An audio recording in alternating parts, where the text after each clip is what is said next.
Well, it's another great day and another great opportunity to speak with a great representative in the North Carolina House, Representative Erin Paré. Welcome to In the House. Hey, Mark. Thanks for having me. Good to be here. I'm excited. I've been looking forward to talking to you all week long, and you're one of the busiest people that I know of. You're working in your district for your constituents, and you've got a pretty big district, 37 in southern Wake County. Tell us a little bit about what are some of the main. I think Holly Springs, is that part of your district? Right. So right now, my district is big. It's about 43% overpopulated. So in the redistricting process, my district had to shrink 43% to meet those population brackets. Yeah. So my district right now is a portion of Apex, most all of Holly Springs, most all of Fuquay-Varina on the Wake County side, and then some of the Willow Spring area. So it really does include most all of southern Wake County. Wow, that's a lot to care for. But I ask everybody that I've been interviewing, I want to ask you the same question. You're not making the big drive that some of our representatives are from the mountains and, having to go 300 miles one way. But it is a lot. Your time, especially when you're in session, your time is just completely not your own. You're being asked to do things by constituents. You have lobbyists pulling at you. You have other members pulling at you. Hey, what about this bill? Sign this bill. Help me sponsor this bill. You've got just plain regular citizens coming in with their issues, things that matter to them. So what is it that compels you to want to serve in the North Carolina House? Well, thank you for that question. I think that is absolutely right. I think one of the, not surprises, but maybe it was a little bit more than I thought it would be entering office. The issues that you deal with, the spectrum is so wide. So you have, I come in with a business background. I actually used to be a lobbyist at the federal level up on Capitol Hill, and I used to deal with lots of issues. But when you put in constituent concerns to that, what's going on locally, I mean, we deal with everything from transportation issues to healthcare issues and everything in between. It's a broad spectrum of concerns and issues and they're all important. So to me, it's really about meeting the needs. Oh, excuse me. Sorry about that. It's about meeting the needs of our constituents. And making sure that we have representation in southern Wake County up at the General Assembly. So, I'm a small business owner here in southern Wake. I was a military spouse for 12 years during the wars. Wow. And I have a policy background. I was a PTA president and I run a nonprofit in music education. So keeping that finger on the pulse locally is really what got me interested in serving in this role at the General Assembly so I can continue to help people.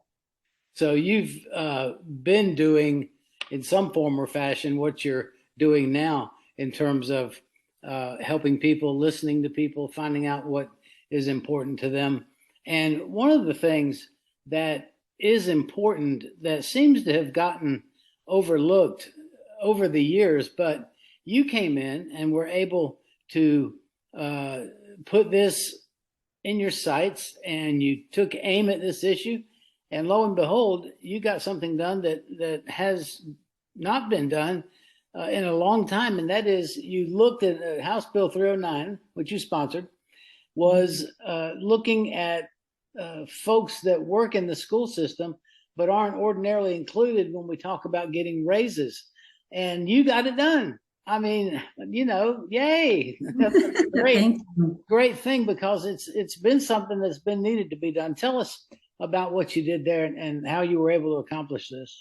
Right. Well, thank you for that. So House Bill 309 was a bill that I introduced that raised salaries for our non-certified public school employees. So we're talking about teacher assistants, bus drivers, child nutrition staff, and custodial staff. And this really came from me putting a lot of time into public schools as a PTA president. when my children were in that elementary school, and I served for 2 years as a PTA president, and was talking to the principal and the teachers and the staff there and seeing what the needs are. And I think that when you look at a classroom, I spent a lot of time in classrooms reading to children, and we have great teachers in Wake County, Southern Wake County in particular. And, you see some kids are just falling behind a little bit and can't keep up with the core of the class. And it really takes that teacher assistant, the TAs, to take that child aside and read to them a little bit more. And sometimes we have parent volunteers that do it, but the teacher assistants are so key to those classrooms, and the custodial staff, the bus drivers, and the support staff in the school really are essential people to making that whole education opportunity work in public schools. And they were left out of the state employee raises a couple of years ago. So this being able to staff those positions in schools was a great need. And I saw it just being there every day. So one of the first things I did when I was elected is I introduced that bill, and I really pushed for that within our own caucus, and wanted that incorporated into the budget. And lo and behold, it was, and we were able to get those raises accomplished, which really is helping schools hire those needed positions and take care of those personnel that are so essential to making that an academic year work in the public school system. Yeah, good job. That's really excellent that you were able to take that on and get it done. Some of the other issues that you are involved in that are very important, the main one I can think of right now is Speaker Moore came to you and said, I want you to chair a committee like you don't have enough to do already. Let's add something else to your schedule. But I know it's very important to you and to women in general, and that is you're chairing a committee about getting women involved more in STEM, which is science, technology, engineering and math. Yes. I was going to say entertainment, but I knew that wasn't right. Engineering and math. And this committee, you've met a couple of times. Tell us about this committee, why it's important, and what you hope to accomplish. Right. Well, the Select Committee on Advancing Women in STEM was a really neat opportunity. And I have to thank Speaker Moore for allowing me to chair that committee, because it, like with any study committee, you start with an objective and then it sort of evolves as you continue on with your work over several months. And so we're still meeting and working. But the objective of the committee was sort of a rise all tides, lift all boats sort of idea, where you have young people who have interests and talents at a young age in these science and math sort of subject areas in school. And how can we make that connection between that talent and that interest at a young age and provide that educational pathway throughout school, into college, and then into the workforce, so we can start filling some of these STEM jobs that we need so badly here in North Carolina with these industries that are coming here and the workforce pipeline that we need strengthened to make sure these jobs are filled. So I think for example, computer science-based careers, we have about 57,000 open jobs right now, and they're high-paying jobs with an average salary of $92,000 a year. Wow. So these are great jobs, and we have the talent. But what we're looking at is these demographics, I guess, or these groups of students who have the talent and the interest, and we want to keep them along this pathway so they can continue studying these fields and see where job opportunities could be. For example, I use the analogy of a trunk of a tree. Typically, we have, if you're looking at engineering or you're looking at science, a young female or maybe anybody in an underrepresented community, or even a young boy might see engineering as one thing and see, a future of that engineering idea is a CEO of a company or someone in an architect company or architectural firm or whatever. But they look at that as the trunk of the tree, but they don't see all of the branches that come out of the tree and all these different job opportunities that they might really be interested in and find a home there for themselves and a future. So we're just trying to see where the tripwires are, the roadblocks are, and trying to provide that pathway for young people to be successful in these STEM fields that we need so badly here in North Carolina and will as years go down the road? I was doing some just cursory kind of research, and it appears that women are enrolling in these programs at a high rate. For example, I was looking at a snapshot of one of your early committee meetings, and it talked about how the UNC system made a presentation and talked about as many as 88% of female enrollment in health science, 73% in finance programs. The other areas were talked about as far as in community colleges. Women seem to be gravitating towards the STEM field. Do you think that that's a trend that will continue? I know that's what you're hoping to see, but with all the changes that, and I'm kind of rambling, but with all that we've seen in the economy, with all that we've seen in, COVID, had people working from home, and just where do you see the economy? I guess is where I want to go with this, and women continuing to be involved in these sort of STEM type fields. Right. Well, I think you're right. Women tend to gravitate towards certain types of careers in the STEM field umbrella, so to speak. So in the health sciences, yes, women tend to be very interested and gravitate toward the health sciences, maybe more than engineering. I think that when we were doing our work here, we learned that there might be an opportunity to help that along. If you look at computer science, and some of the districts across the state that have really seen the value in incorporating computer science into the middle school and particularly the high school grades, we see interest in those communities, women and underrepresented minorities, take that to the next level. So to have those hands-on sort of baseline classes in high school and even middle school has been very beneficial. And it's not just urban areas. In fact, there's a lot of rural areas that have done very well now, like Union County, Anson County, where they just see the value in like computer science. And then the enrollment in that, in those classes skyrockets. And that it's really interesting to see when you incorporate particularly computer science into curriculum in the high school level.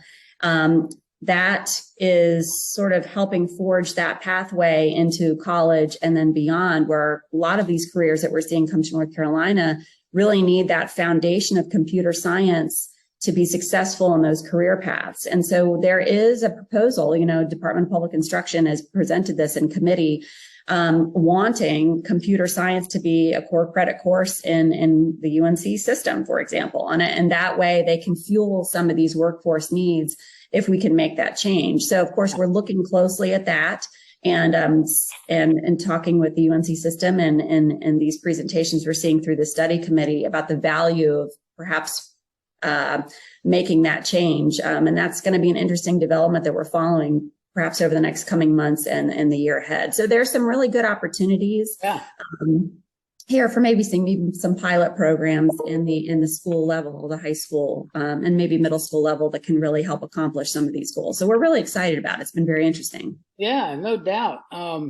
And I thought this was the interim where you're not supposed to be so busy. Right.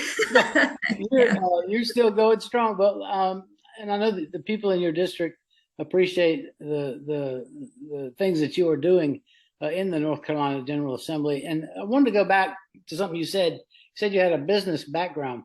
Now, here we are in the middle of, today, hurricane or tropical storm, Ian, whatever it turns out to be, is headed our way, according to the forecasters.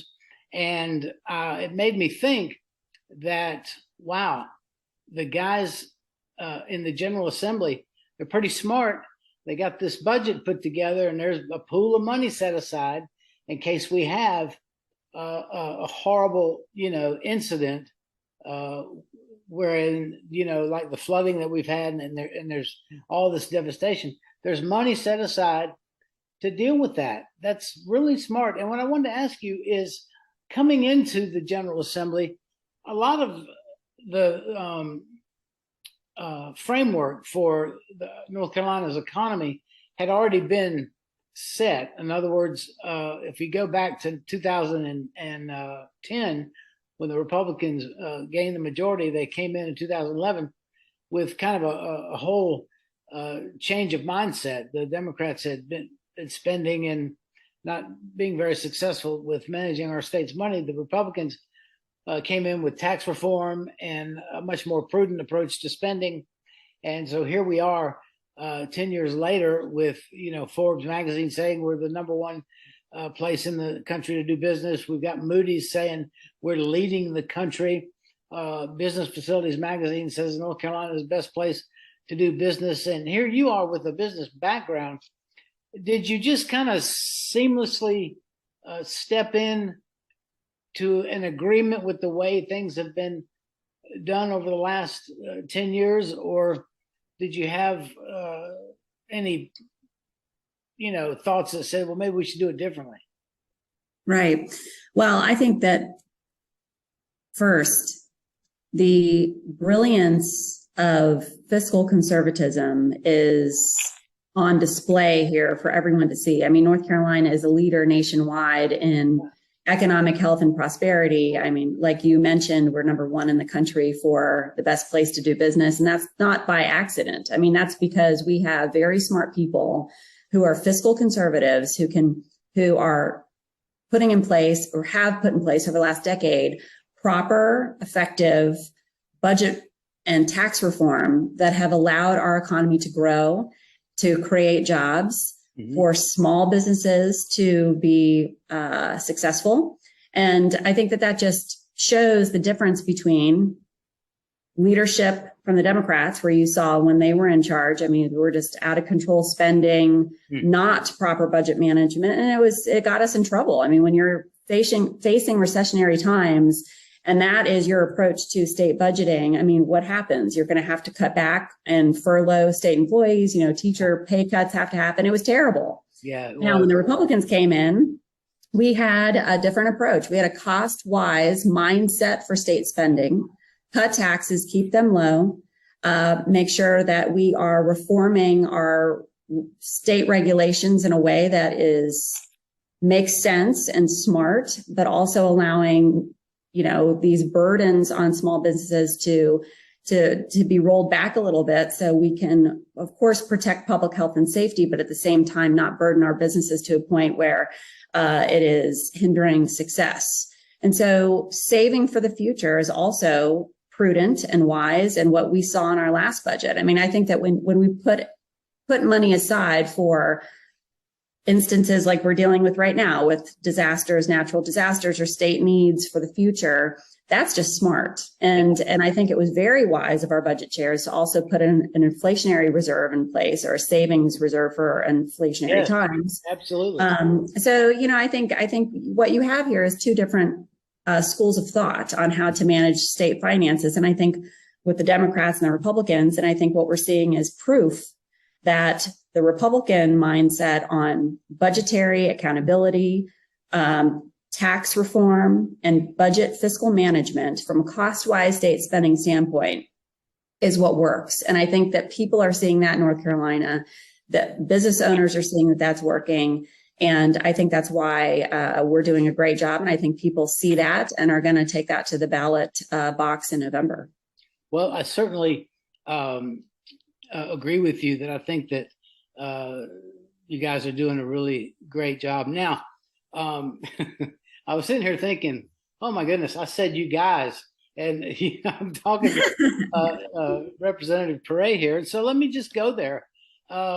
How does it feel to be one of the few women serving in the North Carolina General Assembly? Do you feel like people look at you and expect different things because you are one of the few women? Or are you just putting your head down, doing your job, and it doesn't matter? Well, that's an interesting question. I guess I haven't really thought about it from that standpoint. I understand I am one of the few women there, but I think I work very well with the men. And, I always kind of joke that I've never worked with so many men before in my life. And the conversation with them always goes back to food. and they do life is totally true. I've been in lots of food conversations with them over. I think about that sometimes, but, I think it's important that we have elected officials that reflect the population that they serve. And I think in Southern Wake County, I'm happy to be in the legislature representing all of my constituents, but I think for women in particular, and perhaps younger women with school-age children, it's important to have someone representing them and their needs and what they're worried about in the General Assembly. For example, public safety, education, and of course the economy, and local issues like transportation and growth. And I think for women with children in school, they want strong education, but they also want safe schools. And I think that that's exactly what I want with kids. I have a high school ninth grader and then a seventh grader. And of course, that I was very active in our elementary school and my kids were in elementary school. So I think that is a perspective that I have that maybe is a little bit different than some of my colleagues that don't have school-age children right now. And I'm able to accomplish some of those needs up in the General Assembly, which is very important, like strengthening education in more ways than one, like we just talked about one way with the non-certified public school employees, but also public safety and keeping our kids safe, especially when we put in place in the budget that really strong grant program for communities to be able to apply for funding to help with SROs. And I think that's a need, school resource officers, which is a need in Southern Wake County. But I think we also need to recognize that we did some good work and continue to do good work in mental health for our young people. And that's really important. It's something that probably I can interact with families in that way and be involved on the child level, the student level, but a little bit better than some of my colleagues, just because it's the life I'm living right now. So everything you say in your answers triggers like 100 different questions, and we're running out of time. So we'll have to do this going forward as particularly when the session gets started. I know that you'll be active in presenting bills, and I'd love to talk to you about that as that happens. But one thing that came to the front of my mind that I will ask you before we stop is there you are, and you've got, okay, we need to expand Medicaid or not expand Medicaid. Well, we need school resource officers. Well, we need to deal with human trafficking. Well, we've got the Farm Act over here, and we've got a need for looking at waste in our water, and we've got all of these issues that don't have anything to do with each other, but they are all equally important to the people that come to you and say, Representative Paré, I need to get your help on whatever. How do you keep that all together without going crazy? It's like, because it's a lot. People have no idea how much as a representative you have to, to juggle. And so how do you do it? Well, it's a good question. I do it the best that I can. I think for difficult issues where you have a divided constituency, like, for example, Medicaid expansion or how to spend education dollars, or there's a lot of them. How to spend money really is a big part of that, and how we do that. I have to rely a lot on my colleagues, and my colleagues can rely on me for things that I am involved in more on a daily basis than they are, or they have a professional background in some areas that I don't, and they have a baseline set of skills and knowledge that I can tap into to be able to make the best decisions that I can on some of these issues that are important to people. Yeah. I think some of the challenges is when you have a piece of legislation in a bill, there's a title of the bill, and then there's a lot of text to that bill. And I think sometimes when we read the title of a bill, we think it is something that maybe it isn't quite. So it really is important for the public to ask me questions about pieces of legislation instead of just assuming it's something, because maybe it isn't. Yeah. And that's what I do. I try to really look at the nuts and bolts of the bill to figure out where the problems are, how this can be helpful and where we need to tweak it so it can be the best bill that it can be. And then, and I really look closely about supporting pieces of legislation to solve problems, particularly for my constituents. But that is a very involved process, as you mentioned before, and really taking a close look about what you're about to enact into law. And you just can't do it by yourself. You have to rely on your colleagues, the professional staff here at the General Assembly, and your conscience and your constituents. And you really have to take these things seriously. And that's what I have done as a legislator, and I'll continue to do as a legislator here for our North Carolinians. Wow, I don't think anybody could have said that any better as far as how to address the day-to-day life of being a member of the North Carolina House of Representatives and being confronted with all of the various issues. Well, I'm going to stop because I've gone over time, and I know you're busy. And we want to stop in case the power goes out, which that's right. Hopefully it won't. But Representative Paré, thank you for your time. You are an excellent guest, and you're an excellent legislator. I think the people of Southern Wake County are blessed to have you representing them, and I look forward to having you on in the House again sometime down the road. Thank you very much. Thank you so much, Mark. It was a joy to be here. I look forward to doing it again. Great. All right. Thank you.